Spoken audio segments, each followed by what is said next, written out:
All right. Thank you everyone for being here. This is the FCI live series with Food Co-op Initiative. We do this every late winter and early fall, so twice a year. And these sessions are hot topics that have come up in the last 6 months that were requested often by you guys, sometimes because of patterns we saw of things people needed to know about out there. It's a little more casual the way we run formal sessions that have been coming. It's sometimes just a conversation about what's going on out there. This one's going to be a conversation. We got GMs who are willing to have opened co-ops recently, who are willing to join us and talk about some of the things we're seeing out there. So we're going to get started with that in just a second. But just in case any of you don't know, we have 2 more days left. This is our last week of FCI Live for this session. We've got 2 sessions tomorrow. Tomorrow at noon Central. You can do the math each other direction. We will have Don Moffat and Bonnie Hudspeth here talking about what exactly do project managers do anyway. It's going to be a good conversation. A lot of you have asked me a ton of questions about what to expect from your project manager, so I hope you can come out and join us for that. In the evening, we're doing a session with Jillian Jason, who, yes, is the board president of Wild Onion Market in Rogers Park, Chicago area of Illinois. She's also, though, does messaging and copy and social media and stuff professionally. And if you've seen their social media presence, you can see the influence. She's going to do a session on how to really communicate at your co-op in an effective, dynamic way. Lots of people sign up for that tomorrow. Looking forward to that one. And then on Thursday, we are going to have Kick-Ass boards with Patrice Lockhart Anthony talking about boards and board diversity and how to build a really strong board. And in the evening, we'll have Nikki Jackson with us talking about doing inclusion in ways that are not tokenism at your food co-op. So good conversations. Hope you'll join us. If you go to our website under events, you will see all the links to register for those sessions. All right. With that, today we are here with what I decided to call the new normal, because if you've been in the industry for any length of time, and I can see there's some industry folks here, we said how many years back now that we were in the new normal, but things had changed. And what we meant by that, competition had massively changed. To large corporate entities and food chains had learned how to really do local and organic to some degree, and it changed the whole map of how food co-ops did their work. The thing is, we're learning is, of course, the new normal is never going to really stop. There's not going to stop being another new anytime soon, but COVID has really changed the new. And so we wanted to get together and talk about, you guys keep asking me, what's happening in the stores? How is COVID affecting things? Are those things going to affect us? What does our GM need to be aware of? So we're going to try and talk about some of those things tonight. And we have with us Chris Roland, who is the general manager currently at Fredericksburg Food Co-op. I know some of you have met Chris before, because Chris was also before this the general manager of the Sugar Beet Food Co-op in Oak Park, Illinois, which was also a startup. And I'm going to forget the name, but before that, you opened another startup. Which one, Chris? Tiny little Sierra Vista Food Co-op in Sierra Vista, Arizona, which I know one person on this video has been to besides me. All right. Awesome. Yeah, there's definitely some people on here. We've got some, like I said, we've got some industry folks on here who's definitely been there. So we're going to be talking with him. Hopefully, Lori Burge is also going to be joining us from South Philly Food Co-op, which famously opened on Christmas Eve of 2020. Started Food Co-op doing very well, quite successful. She was as of earlier today, planning to be here, but I will say the reality of GM life is that crises happen. So she may jump in at some point. But we're going to go ahead and get started. I think there's a lot we can talk about that will be really useful. Chris can say a lot about. I'm never short of things to say, and we do have some other people here from other co-ops or other institutions in the co-op world who also might be willing to throw in a few thoughts.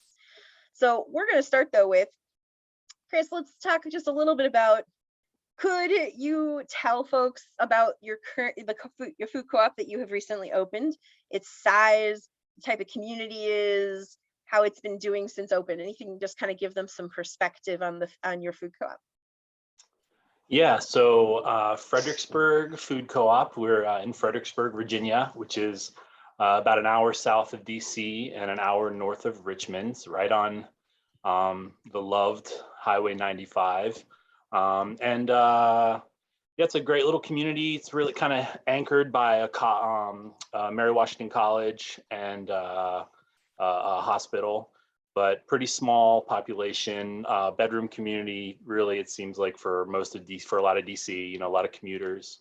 No natural foods in this town at all. So probably one of the few towns out there left that doesn't have a Whole Foods, even a Trader Joe's, anything like that. So I think that's what our board and eventually market study kind of saw as an opportunity for us. We opened on April Fool's, not as cool as Christmas Eve, but on April Fool's of this year. And it's been great. We are 10,000 square feet total, 6,500 of that is retail. Budgeted to do about 4 million our first year. Ended up doing about 3/4 of that.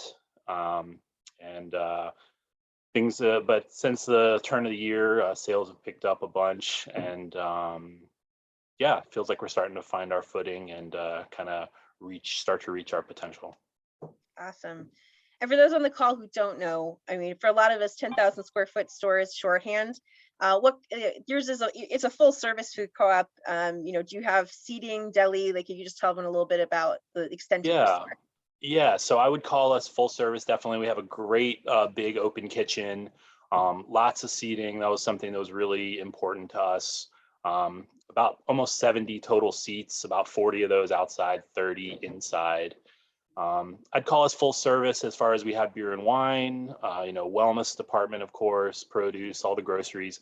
We don't have a meat department or a fresh meat case, so we're not doing any meat cutting or fresh meat, open air kind of meat presentation. But besides that, yeah, we've got your whole shopping basket covered. Excellent. And I think that's really useful for folks to know. By the way, I'm going to point this out again because people always ask about the meat. This is a 10,000 square foot store. It's about as big as startups ever open. And I think Chicago market's going to match it, but not beat it. So it's about as big as food co-ops ever open. And they're not going to have meat cutters on staff. So I just want to stress that. Folks are like, can startups have? I'm like, not usually, but anyway, and you guys worked specifically with National Cooperative Grocers. You were a project of their development corp at the time, right? Who helped you also open the store. Yeah, NCG had been talking and working with my board for probably a year or two, even before we opened. And yeah, we were a NCG DC project. So we got a bunch of support and help from them. As far as finding designers, working with their design team, helping with equipment procurement, being on site to help open the store, all that kind of stuff. So, and I'm just going to keep repeating for those of you who are newer to this. You're going to hear these acronyms constantly. We're not really, if you're an operator, it's really hard to stop using them because you use them every day. NCG stands for National Cooperative Grocers. And that is a co-op of cooperatives nationally that work together for training, purchasing contracts, all sorts of support and services. And then the DC, the Development Corp of NCG, has actually been integrated into NCG now. It's not actually, it doesn't have a separate acronym, I believe, any longer. But you're going to hear those terms come up. Can you paint a picture for me, Chris? I mean, when you arrived as general manager, COVID hadn't hit yet, right? Like, what was your guys' expectation of when you were going to open and what actually happened? Oh man, you're making me relive this. I haven't thought about this in a little while. So I moved here about a year before we opened, February of 2020. So kind of right before the pandemic hit. And yeah, I would say it delayed us, but it's hard to know how much of those delays you can attribute to COVID. Of course, I attributed them all to COVID and told my board I wasn't responsible for any of this. But, seeing a couple stores open, there's always delays. I mean, and JQ, you've seen more stores open, than anybody, and it's always something. It's equipment, it's permitting, it's waiting on the bank to actually write the check to pay for stuff. There's so many delays, and sure, COVID was definitely another curveball. COVID definitely, it seemed like delayed some equipment procurement, but there's equipment stuff anyway that comes up. So it's hard to know how much, but I think when I moved here in February, we were supposed to open. Oh, it's so Wasn't it blurry, fall but 2020? You guys were going to try yeah, and I open? think we were trying to get open right before Thanksgiving, like a month before Thanksgiving. And then that got pushed to the before Christmas, and then that got pushed to February, and then again, finally, we opened April 1st. Okay. One thing I do have to correct is actually there are other people on the call who've seen more stores open than me because Karen Zimbelman from That's NCD is true. here. I saw KZ. Don but has seen a ton of stores open, but but they don't. I don't that think they've lived the pains as closely as you have lived oh, I them. don't know about that. But we'll say that I think what is an interesting point you made is that every project has delays. You guys weren't necessarily delayed more than we have seen with other projects. So good point, and good point for our just boards to hear is that you can set when you hope to open, but then life happens. But I did want to ask you, I mean, very specifically, you opened during a global pandemic, and that's not something any food co-ops have done in the US in the last century. Opening from scratch in the middle of a global pandemic. And I know you ran into a lot of unique challenges in that process. The ones that come to the top of my mind are equipment issues and delays, hiring challenges, supply chain issues, not being able to have a traditional grand opening the way we've done them for decades. um, which of these challenges, I guess I think you ran into all of them. I guess I'll ask you that first. Did you run into those four types of challenges or any others that were really COVID specific that you think, were really changed by COVID? Yeah, I don't think we felt the supply chain stuff because as a new store, we don't even know what we're normally supposed to carry. So, things being held up. Now, equipment supply chain, certainly. I mean, one of our air conditioners, whatever, didn't work out. And they said, oh, it's going to be 6 months till you can get a new one. And, we're supposed to open in 6 weeks. So definitely things like that popped up. That got solved.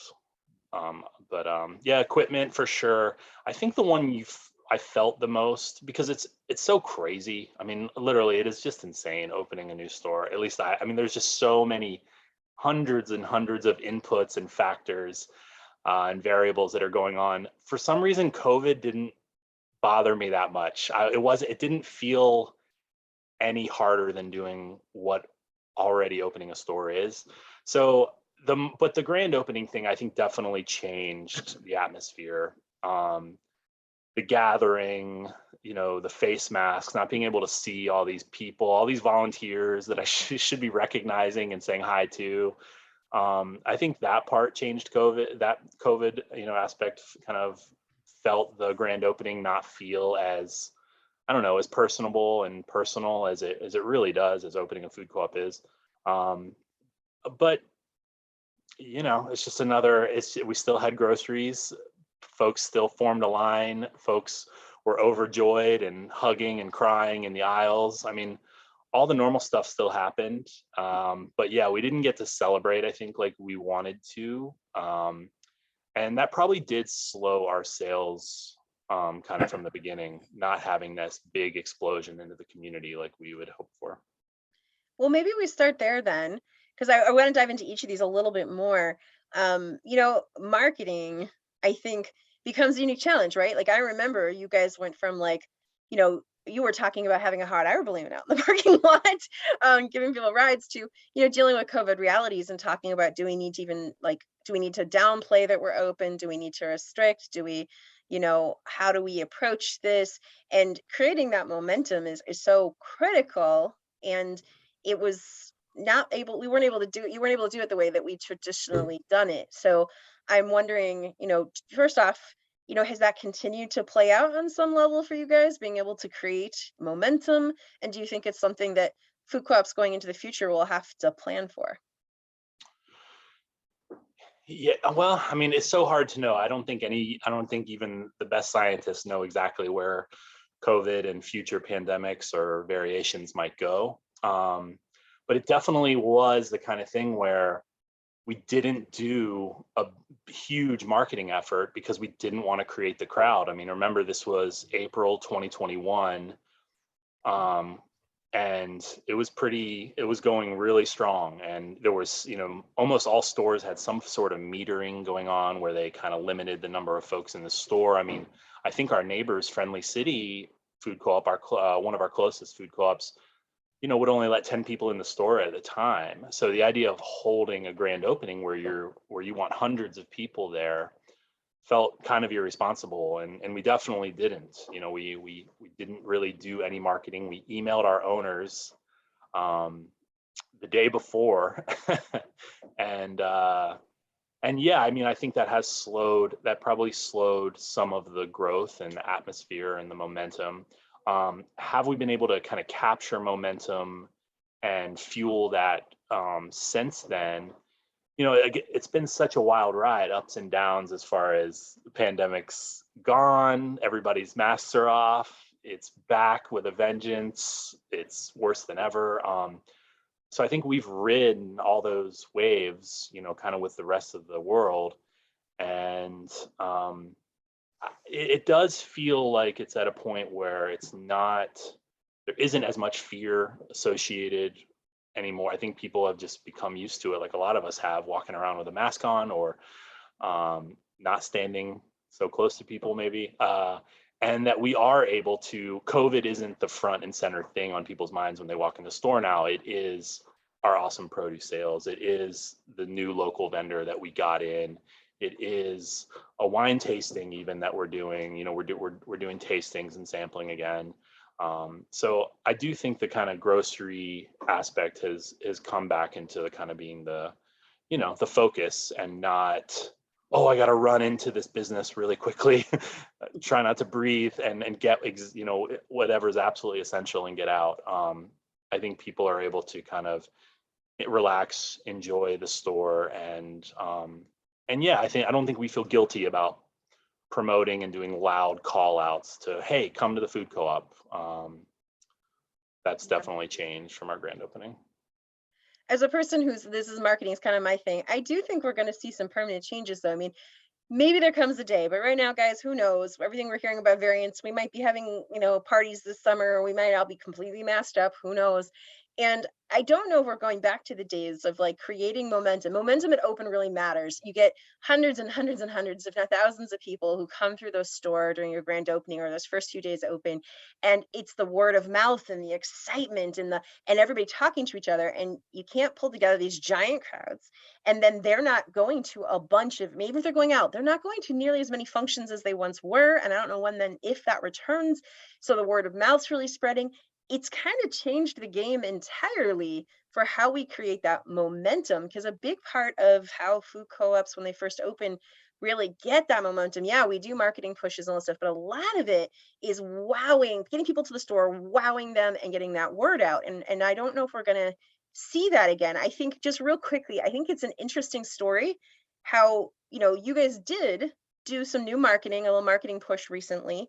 But you also had an interesting community event, for lack of a better term, that gave you guys an opportunity to really kind of connect with the community and create some buzz and some momentum. Would you mind just speaking a little to what you think predicated that your sales are doing better right now? Yeah, that's interesting. I want to get back to your point, because I think you're right as far as the word of mouth is going to be slower, if not less impactful, but it definitely slower. Yeah, you never know the kind of things that are going to bring a community together. And we had our first kind of huge winter whiteout here at the beginning of January, kind of right at the new year. And almost, so many tens of thousands of people without power, in our kind of neighboring counties. And of course, folks just right down the street. And the co-op ended up being this kind of gathering spot for folks to just come and charge their computers, get hot coffee, that kind of stuff. And then at some point in it also, we lost power, lost all our coolers. So we ended up giving away tons of free food, which folks were really excited about. And it is weird that something seemingly so negative, a huge insurance claim, lost sales, folks kind of being very cold at night. It did kind of become a rallying point, and it did kind of people started to use the co-op, it felt like, as the resource that, all these boards and folks dream of the co-op being for their community. And it was really cool to kind of see that play out. I mean, I think those kind of changes happen over time, and you turn around and 10 years later, the co-op is a key piece of the community. And it felt like it kind of happened in kind of overnight with the snowstorm. And that did, we were closed for a couple days when we lost power, or at least partially closed and partially lost power. And then our sales kind of blew up the week after that, as everybody kind of got power back, were refilling their coolers and their fridges, and our sales kind of haven't turned back ever since then. It's really kind of a phenomenon, and I don't think you could point. We also did a bunch of external marketing, paid marketing at the same time, so it all kind of hit at the same time.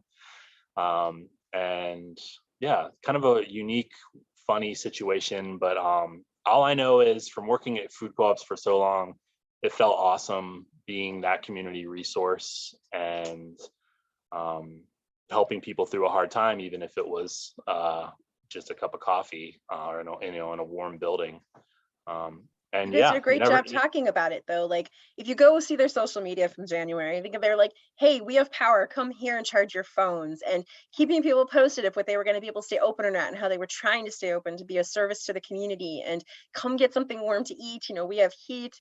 And it was just very community centered, compassionate, while still being like, hey, we're a grocery store, come, help it, come check us out. But what I think the interesting combo was, you got that external marketing happening and this viral word of mouth, because that's what we're looking for when a co-op opens. We want the experience to be so amazing that we get this viral word of mouth, and we're having a hard time producing under these conditions, which may not really go back anytime soon, that kind of giant party that makes people just be like, oh my God, like the co-op's place to be, and they tell everyone, and then everyone else comes.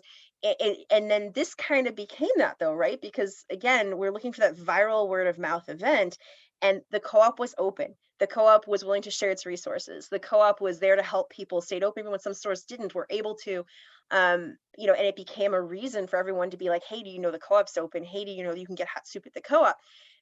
So I'm not going to spend too much time here and do the whole session here, but I think it's something for startups to think about, is that we want that viral burst of energy, that word of mouth, that is going to get us on everyone's map at the same time that we're spending some money on marketing. But as co-ops, we can only spend so much. So, a good chunk of it needs to be this viral community feeling word of mouth. And how are we going to generate that going into the future if things, if what we considered normal before all this, with human gathering and people being willing to crush hundreds of bodies together outside a store to be there when the doors open, and if that doesn't come back, how are we going to create that? And it's really something for startups to think about going forward.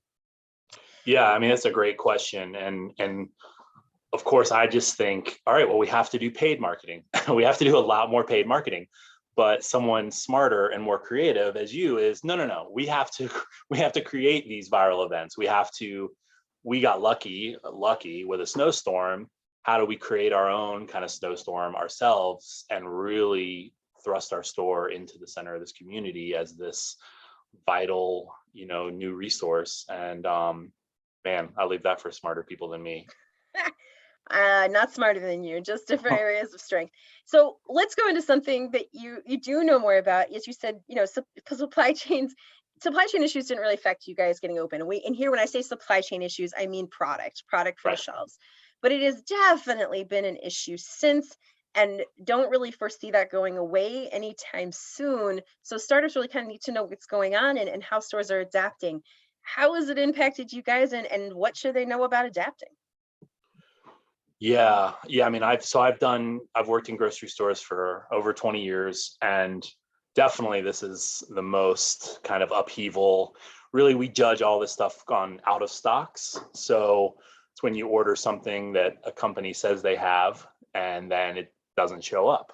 And it says, oh, we're out of stock. The warehouse was out of stock.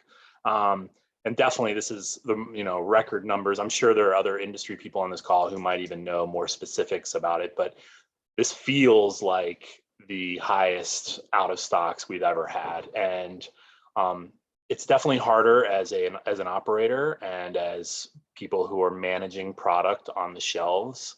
especially as a new store. We're still trying to learn so much of what our best sellers are and what are the products that are really moving for us. And then maybe something catches fire and then turn around, you can't get it a week later. That can be frustrating. But I would say it does take a lot more time and energy, but I do think it's actually can be a strength for co-ops versus traditional grocers. We and more conventional grocers.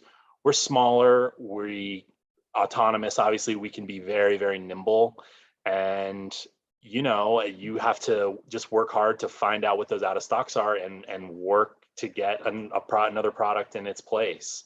And it can actually add excitement. I mean, when you're adding lots and lots of new products all the time, I mean, it is exciting. It creates marketing opportunities and social media opportunities. And so I actually, while it's time consuming as heck, I don't think of it as something that has really hindered our growth, as compared to the kind of what it might do to larger stores. We can turn on a dime a lot easier. We can, with a click of a button, order this, bring this whole product line in. We don't have to go through, regional buyers and all this kind of stuff.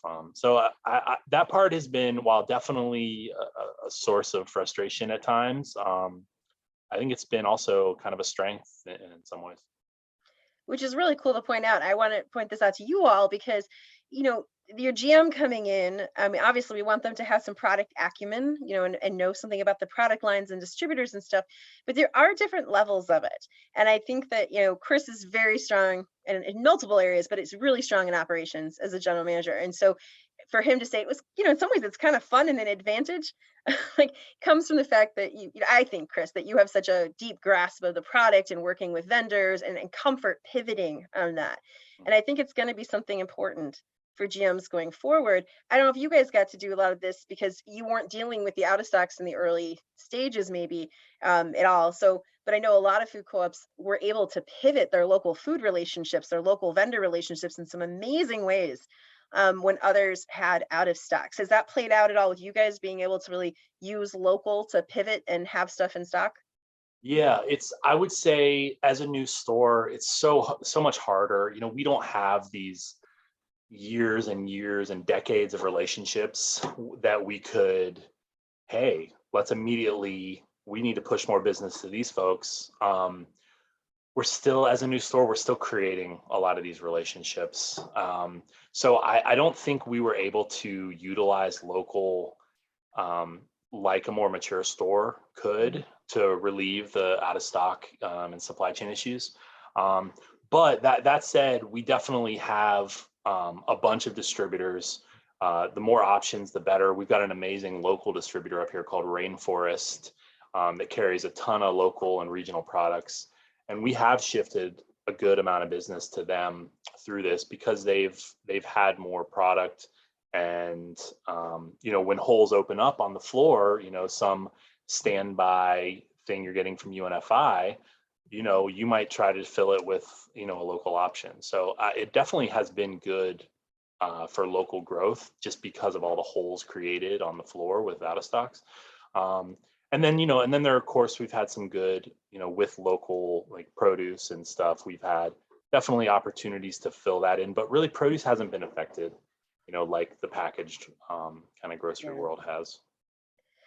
I'm just going to point out again, though, what Chris is saying here. Listen and take this piece away is that there's a lot of, especially if now we're all going to have different product mixes. Some might be on the call who are not planning to have a predominantly natural and organic product mix.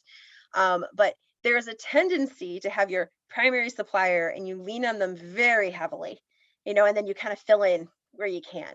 And if you hear the way Chris is talking, it's more of a making sure that we have diversified supplier relationships and that we know who's out there and in the game. Not that we don't have a primary. We do. I know absolutely Fredericksburg does, but being very aware of all those vendor options and how to pivot and not just going, well, we know that we can open with UNFI, or if you're conventional, with the conventional distributor in your area, and then we'll fill in the rest as we go, because that one relationship dependence can really get you in trouble, as there are supply chain issues. And I don't personally really see that going away if you're planning to open a store in the next couple of years.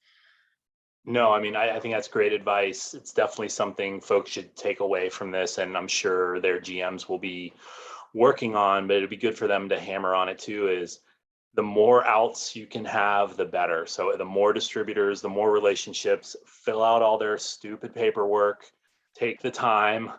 Like it's a total time suck at the beginning, but it will pay off, and you never know when maybe a smaller or not even used distributor will step into a bigger role and really help kind of keep your store afloat.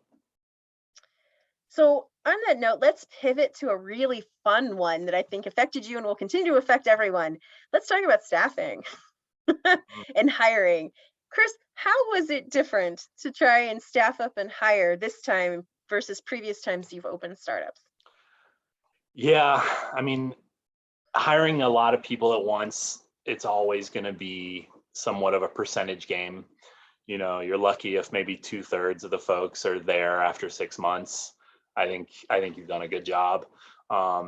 And so little you learn from somebody, you try to learn as much as you can about them in this tiny little 10-15 minute interview, and one page resume if you're lucky, and now you can't even see their face. I mean, it's definitely made it, I think, a lot harder. So in that regard, I mean, I don't know how much, and we did some Zoom stuff, but it's just it did make hiring definitely a lot harder. At least the face mask thing, and the kind of spending time together in the same room. Um, I don't even remember what the labor market was going through. I think people were just so freaked out, that they were probably doing less exploring and seeking out of new positions. But besides that, we've had a pretty good success rate. To me, it's just the thing that co-ops and startups, that it takes time to build, is building that reputation and becoming a place where people just don't know what the store is, especially around here. There's no food co-ops really close to here.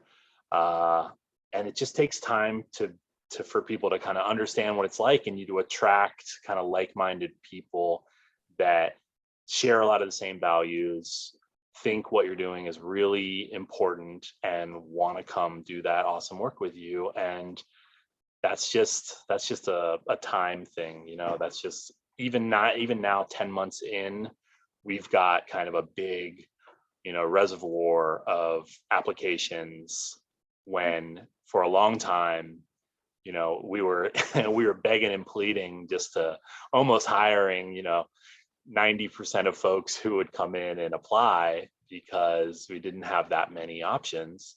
And of course, the labor market's been doing crazy things since then, and it's been hard to find help. But now, I mean, now we turn people away all the time, because we've got a little reputation. Good staff members usually spread the word, and want their friends to come work there.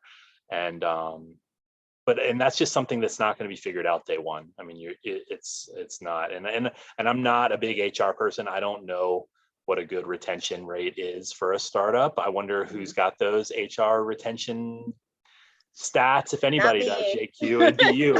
No, um, not me.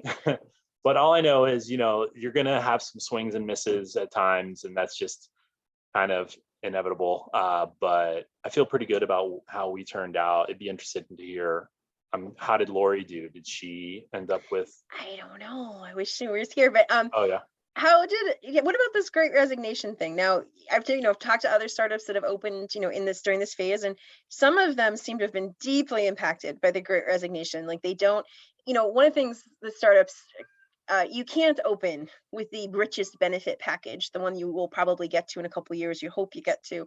You can't necessarily open at the highest pay rates, or as high a pay rates as you see at some really large co-ops. And so, I'm hearing from some of the startups that the great resignation has really made this tough. Lots of people signing up to interview for a job, never showing up, taking a job, not showing up on day one, and not seeing that easing up. Are you experiencing that? We're not. I mean, we haven't. Again, because we opened, and again, I don't have a political kind of calendar in front of me, but I don't remember when all the kind of pay benefits started and how that maybe affected our April 2021 opening. Mhm. But obviously that was a big part of it, right? People choosing to stay at home and collect unemployment. Um, it may have had an issue in far of how many applicants we got, and we definitely, you probably never get as many good applicants as you want, and folks with as much experience as you want. So there's definitely, you could say that affected that. It could have. We haven't had a problem of no shows for interviews. They start, and work a week and then ghost us, anything like that. So again, I think there's nothing really to gain from a startup about that stuff. I definitely think the mature stores will have a lot more kind of meaningful data and experiences from how that affected kind of Okay. stores that have been open a while. I'm glad to hear that. I will say startups, we're hearing from some GMs in the startup world who've opened stores in the last 2 years that this has been a major issue for them, just being able to compete that in their particular market, and it can be market by market, that it's gotten so competitive, that you've got, Target starting pay $2 an hour more than the co-ops. And because startup pay and benefits start lower than where they'll get to once you financially stabilize. So it can be a real hindrance. I'm really glad to hear it hasn't been at Fredericksburg. I think you ran into the traditional problems. And I will say, all y'all, if one of the things, if you're in a market where we're going to open an organic or natural local foods grocery store and no one else has done that here yet, yay, that's why your market study is so great. Flip side of that is nobody in your market knows how to work at a natural food store. Yeah, so I um, mean, the Target next to us, they pay 15 an hour, and that's definitely better than a starting cashier would make at the co-op. So I think it requires just a little more filtering too. And as somebody who's worked in co-ops forever and thinks they're the coolest places on the planet, I feel like I can hopefully sell that a little bit, and then also try to figure out if there's somebody, on the other side of that table that values that as well. And that just takes a little more intuition and kind of conversation to hopefully filter out. If you're just there to get the highest wage, yeah, you're probably not going to end up working an entry level position at a co-op. And this is a really great point. I will show you how this. Chris is just really good at this, as he pointed out, but selling the values counts. And I think I have seen startups and startup GMs even kind of feel embarrassed about what they're able to pay at first or whatever, and almost kind of shrink from saying, this is an amazing place to work, and here's why. And when you're able to say that and mean it, it makes a difference. Also, I've seen the same thing is even a couple startups that were struggling with it when they started. They actually made little reference cards like for their staff to give out. Like, here's why it's great to work at the co-op. Consider working at the co-op. They give them to board members too, and they would hand them out whenever they got good service. They give them to friends, and that all of a sudden that particular co-op got flooded with a whole bunch more good applications. So what Chris is saying is real. I mean, a lot of people, yes, there's an opportunity to go after more money and more benefits, and certainly we want to get there with our co-ops. We can't open there when we first start, but people are also making job choices and pivots based on values. People are leaving miserable jobs to go to happy ones, and the co-op can be that. Yeah, and I would say one other, as a startup, you're right, we can't pay as much as probably mature and, co-ops that don't have, $3 million in debt can pay. But what we can do, and I tell this to applicants all the time, I'm like, we're brand new. I mean, things are changing here every week, if not every day. And if you come here and excel, you have the opportunity to be in a different, much higher paying position, in less than a year. So there's opportunity in startups that are not at mature stores. So I mean, there's going to be turnover. It's inevitable. So I definitely think the cream rises the crop to the top, and like folks who come at an entry level position and they are just superstars, they just haven't really had the opportunity yet. Startup co-ops is a great place for them to come and kind of like get into management when maybe that isn't on the table at kind of more mature organizations. Very good points. So, well, like I said, Chris is good at this stuff. Listen to him. um, So those are some of the, I think, some of the major things you guys are going to see that going forward that Chris dealt with to some extent, and that startups that opened in last year and the 2 years have dealt with, is definitely hiring and some hiring challenges. Although Chris has talked about some of the great ways to get around that, but you're going to be looking for, either looking for a GM who understands that, or getting GM with a peer who can coach them on that. You're going to be seeing supply chain issues. It's going to be really important to diversify your supply chain to make sure your GM's aware that they're going to want to have many distribution options, and that they're at least aware of where they are in case they have to pivot. And then we talked about marketing. Marketing is going to be interesting one. So much of what built our success in the past was we want this viral word of mouth, for lack of better. And it's hard to do when people are coming in to go grocery store and get their stuff, but we no longer feel comfortable, and I don't know when we will again, going into buildings packed with other humans to check out something cool and new. We do know that shoppers are getting are a lot less adventurous still at this point. I don't know how long it'll last, but a lot less adventurous. And you're asking them to change their shopping behavior. This is not something people do easily. And the way we used to lure them into doing it was making sure they had a rock star experience with a bunch of other people and felt like they were at a party and had the place to be in communities. That was a big part of how we, not all by itself, but it was a big piece of how we did it. And so you're gonna, be looking to be creative about how you're going to get that viral community feel going on, in addition to investing into serious paid marketing. So those are three main points I want to take away. Chris, everyone here, well, either they're from the industry or they're a board member who is either has a GM or is going to have a GM in the next couple of years. What should they know about working with a GM under these new conditions, who's going to be having to surf and pivot more than ever? Oh man, what should boards know? You just heard a lot of stuff, and you know that they'll be dealing with more kind of variables and potentially, time delays or supply interruptions. So obviously, my big thing is don't ever announce a date. Don't ever announce a date ever, because you'll be wrong no matter no matter how safe you are. And I think ways that boards can best help the GM through this stuff, and it really comes back to marketing, is how can they help be a part of that, spreading the word. We talked about how it's going to happen slower with less gatherings, less adventurism, less get-togethers. And I think, my board of directors is great with, they've been tabling throughout this whole pandemic. I mean, they're at the farmer's market every Saturday. I mean, it was like, 30 degrees, and there was some holiday markets going on, and like my board's there at 6 a.m. and they don't even question it. Yeah, outside. Oh yeah. I mean, my board is amazing, and I wouldn't undervalue how much of that community presence, really does help lay the groundwork for sales and ownership growth. So I think it's easy as a board member to not feel like maybe you're not the financial person, and maybe you're not the fundraising person, and you don't know that much about retail. But man, you've got, time and energy, and you can go out and like spread the gospel. And I definitely always count on my board members to be 9 of my best marketers.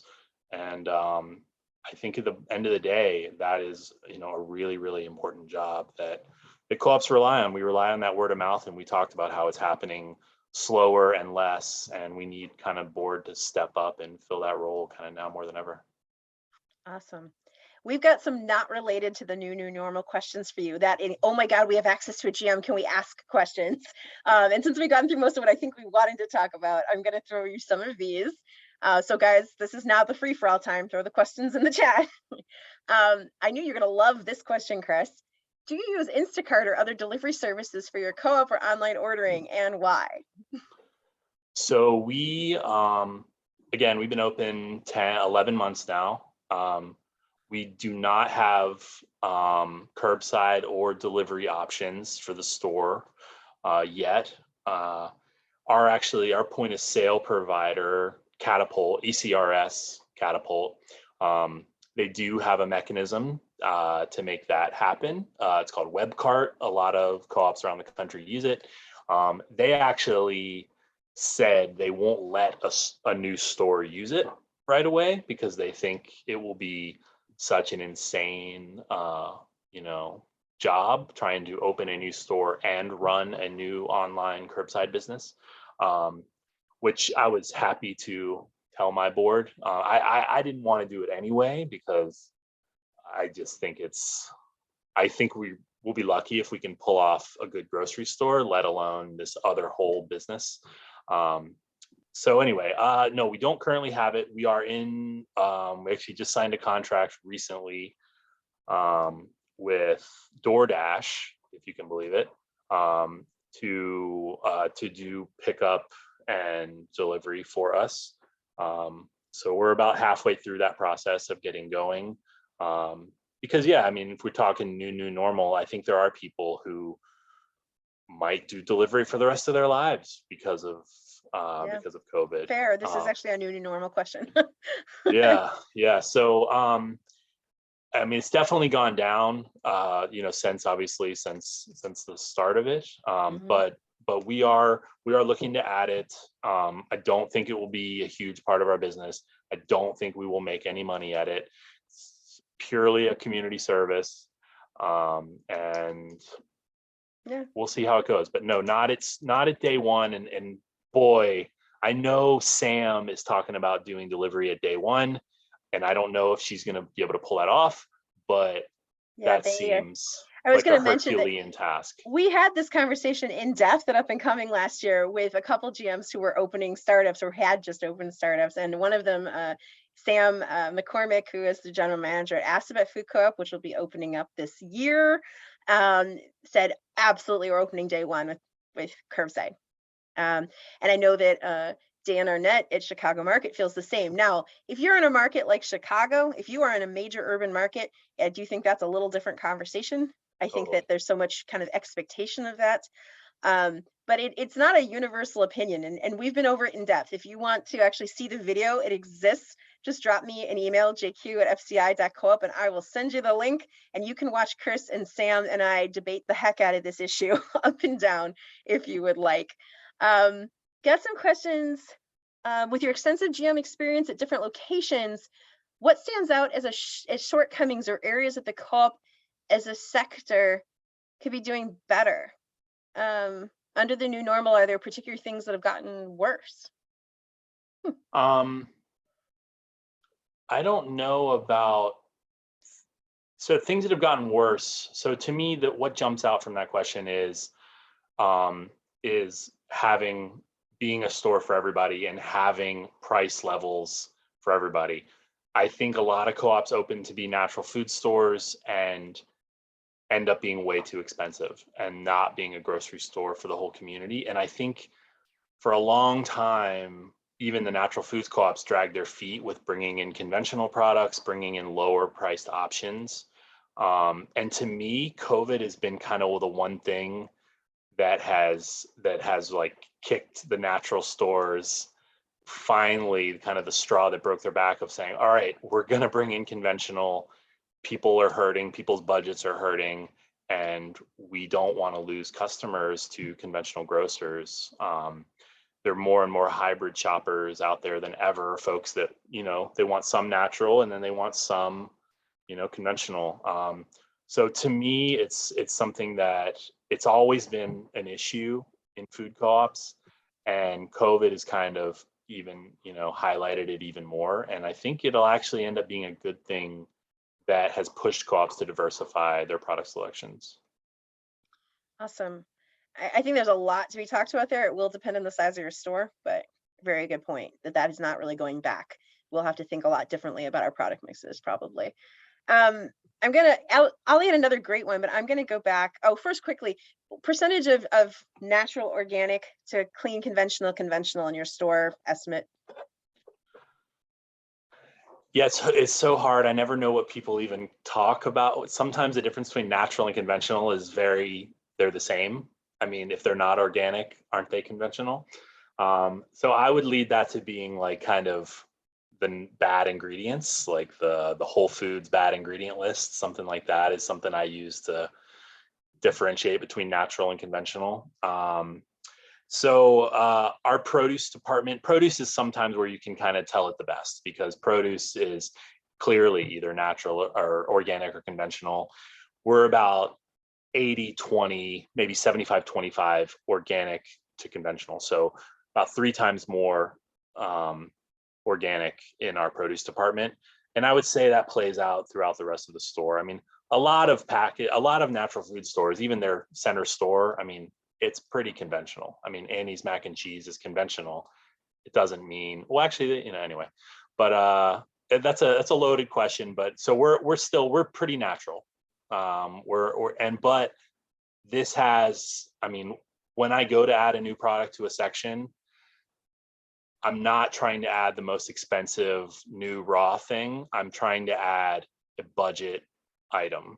I mean, that is kind of what our store needs more of right now. I mean, I think every new store hears about their price image and hears that they're too expensive.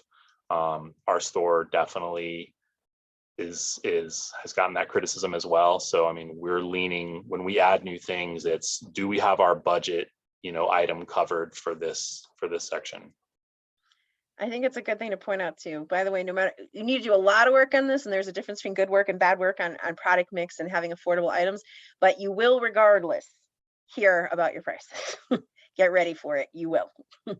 You can't, and you can't do too much work on price image. You can't do too much work. I mean, it is so important. It's definitely, at every store I've opened, it's been the harshest and most, hurtful to sales, criticism that we've received everywhere. It's too expensive. Everything's too expensive. So the more that you can focus and think about that section by section and having affordable options, good, better, best, whatever you decide, you can't spend too much time on that. So we probably got time for one more, and I'm gonna pull what I'm gonna pull out here. It's kind of not about operating stores. There was a really good question about getting owners motivated to shop in the store, but I think it's a big conversation. And so I'm going to take you to the question of, what keeps you as a GM motivated to do this work when it gets really hard? And at any point in this whole process, are there moments you thought about throwing in the towel? Well, of course not. Never. I would never, ever quit on a co-op ever. No, I mean, the board has worked too hard and raised too many millions of dollars. I think your GM leaving within the first couple of years of your business is super hurtful to the store. No, I have my dream job and I've never thought of leaving. But what keeps me motivated is, I think it's really, really hard work for an independent grocery store. I mean, grocery is like one of the most competitive environments there is in retail. And for an independent, community owned, to make it in this world of Goliaths is so exciting and awesome. And if we can pull off that miracle, it's the coolest thing ever. So, I mean, the idea of getting there and keep inching towards that finish line, I mean, you're never finished, really, but the getting established is a huge thing, and that's really exciting work. And I hate to say it, also, sometimes my staff, they're not as old and beaten down as I am, and they still have this youthful, energy and naivety a little bit, and they're so damn excited that I gotta put on, I gotta strap on the smile sometimes just to equal their excitement, so they don't catch me sighing at any time. So I mean, hiring awesome people, I think that also really helps kind of keep me energized and motivated. All right. So you need to go out there and find somebody who really enjoys being David to Goliath. Yeah, I mean, right? Everybody loves underdogs anyway. So I think it's easier than you think. Yeah. I would say that's true. We see people, as hard it is to find a GM these days, and we do not want to downplay that. We do see people pivoting away from higher paying industry jobs to take on a food co-op, and every one of them I've seen do it said it's because the values, they just rock. There's something that they've wished to work for for an org that had those kind of values for years, and then they discovered food co-ops. That's how I got into it. I So mean, come on, where would you rather at Thanksgiving dinner tell your uncle you worked at? Kroger or like this really cool independent community owned business? I mean, it's not even close. Yeah, I think we got a lot of strengths. so you got a new interview question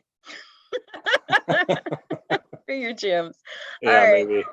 Well, we're at the top of our time here. I really want to thank Chris. You have no idea. No matter how busy any of us are, there is no one in the world who has less time to give up than an active GM at a co-op that is open. So thanks so much to Chris for being here and sharing with us this evening. And thank you to you all for coming by. I'm going to wrap us up. Chris, do you need to jump off, or if there's any last question if people want to ask, they can stay or?